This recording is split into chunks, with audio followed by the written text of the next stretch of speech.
Hei sann. Da så jeg den siste videoen til Hiking Hansen. Det han klarte var jo råsterkt. Så da tenkte jeg, det her må jeg også prøve. Det så utfordrende ut. Så jeg har sekken min. Så nå skal jeg putte... Så har jeg med 25 kilo i lodd. 2 10 kilos og en 5 kilos. Skal jeg putte dem i sekken. Få den på ryggen. Så skal jeg på tredemølla mi og teste. Se hvor langt jeg kommer.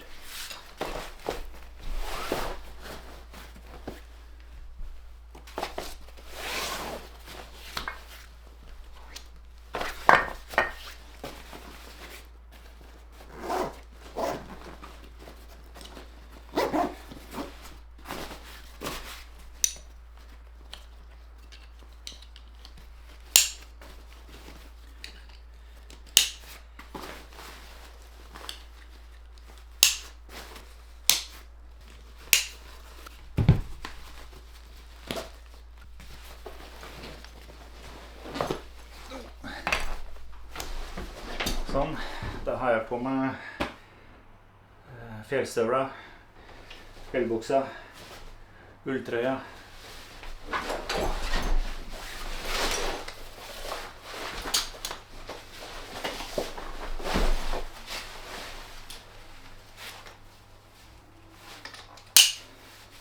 Sånn. Da begynner vi.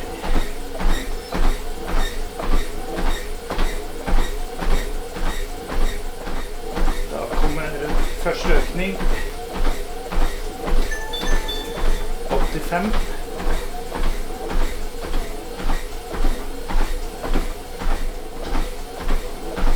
Seks kilometer, det er bra tempo det altså.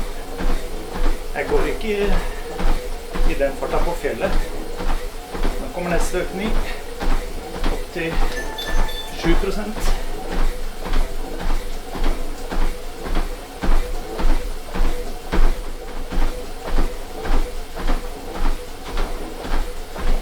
Glad jeg ikke har den der pustegreia i munnen som måler oksygenopptak.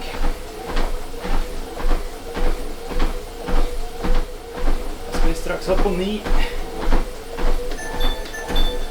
Og 9%.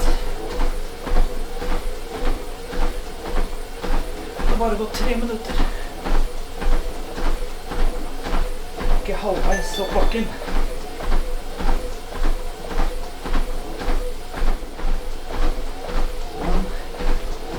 Straks opp på 11.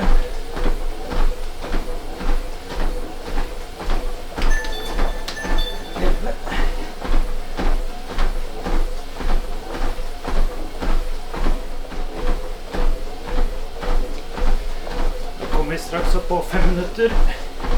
Da skal vi opp til 13%.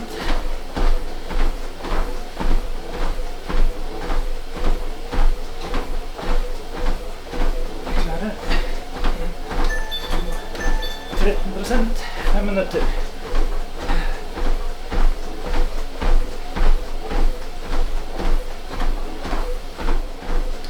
Da kommer jeg opp på 6 minutter nå. 15%. Maks stigning. Det er bare å holde ut.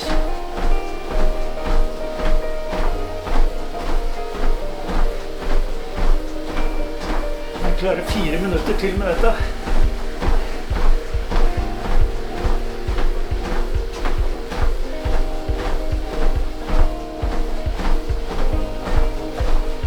Da kommer jeg på 7 minutter.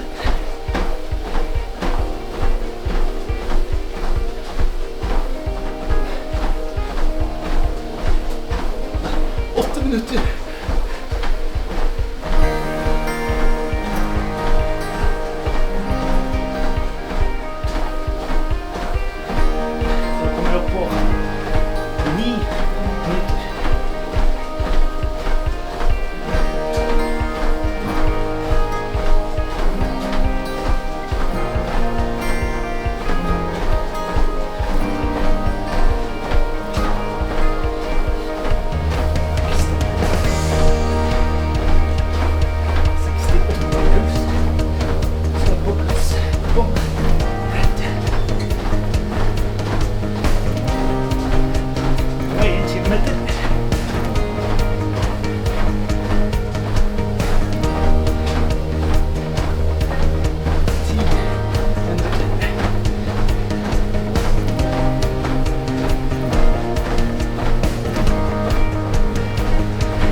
halsen.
Herregud.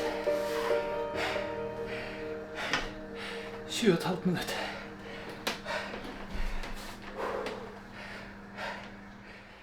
Ja, det er hardt, men gøy. Teste seg litt.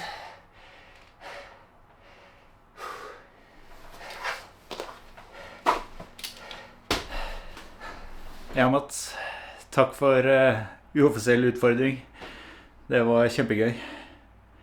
Deilig å kjenne at den fortsatt er i form. Men har dere andre lyst til å prøve, så er det bare å kjøre på. Ikke feil å teste seg selv litt innimellom, men ta hensyn. Nå fortjener jeg en rask dusj, så ja, tenker jeg at vi bare ses i neste eventyr, tenker jeg. Ha det godt.